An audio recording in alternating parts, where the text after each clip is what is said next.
ஆனால் ஒன்றை மட்டும் கூறிக்கொள்ள ஆசைப்படுகிறேன். என்னை எல்லோரும் 16 பெற்று பெருவாழ்வு வாழ்க என்று வாழ்த்துகிறார். அதில் எனக்கு மகிழ்ச்சிதான். ஆனால் அந்த வாழ்த்தில் ஒரு உள்நோக்கம் இருக்கிறது. வாழ்த்துகிறவர்கள் 16 அடி பாயும் என் கால்களை வாரி விட்டவாறே 16 பெற வாழ்த்துகிறார்கள் என்பதை நான் நன்றாக அறிவேன். உண்மையிலேயே வாழ்த்துவதாக இருந்தால் 2016 பெற்று வாழ்க என்றல்லவா வாழ்த்திருக்க வேண்டும். 2016 ஒரு அரசியல் சுனாமியை தமிழகத்திலேயே நிகழ இருப்பதை அறிந்தும் அந்த சுனாமிக்கான சுக்கான் இடிதாங்கியின் இடக்கையில் இருந்து செயல்படுத்தப்படும் என்று அறிந்தும் அவர்கள் அறியாதது போல் இருக்கிறார். அப்படி என்றால் இடிதாங்கியின் அரசியல் ருத்ரம் அவர்களின் புலன்களுக்கு தெளிவாக தெரிந்துவிட்டது. அதனால் தான் திட்டமிட்டு இடிதாங்கியை மூடி மறைக்க முயற்சி செய்கிறார்கள். இடியை மடித்து மடியில் முடிய முடியுமா? சூரியனை பிடித்து கேரி பேக்கில் அடக்க முடியுமா? கடலை வற்ற வைத்து பிளாட் போட முடியுமா? முடியாது. அதுபோல் 2016 இடிதாங்கியின் எழுச்சியை எவராலும் தடுக்க முடியாது. கருத்து கணிப்பில் கூட இடிதாங்கிக்கு எத்தனை விழுக்காடு என்று குறிப்பிடாமல் மறைக்கிறார்கள் என்று சொன்னால் இதை சதி என்று கூறாமல் எப்படி சொல்லுவது?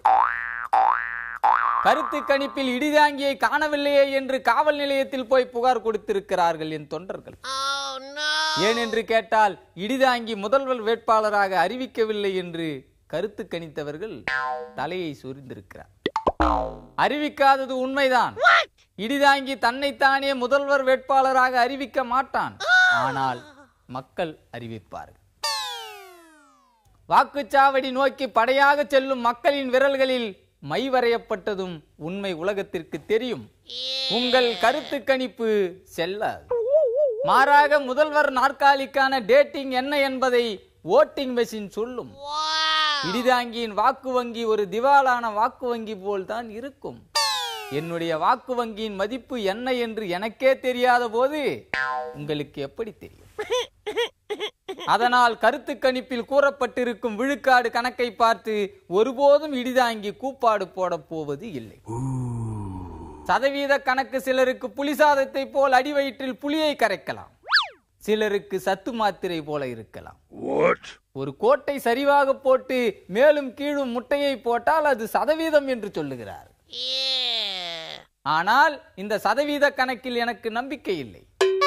கோட்டை சரிவாக போடாமல் நேராக போட்டு அடுத்தடுத்து முட்டையை போட்டால் அதன் பேர் சதம்.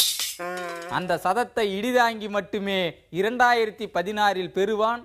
அதுவும் 100க்கு 100 பெறுவான் என்று உங்கள் எல்லோரையும் எச்சரித்து விடைபெறுகிறேன். நன்றி, வணக்கம்.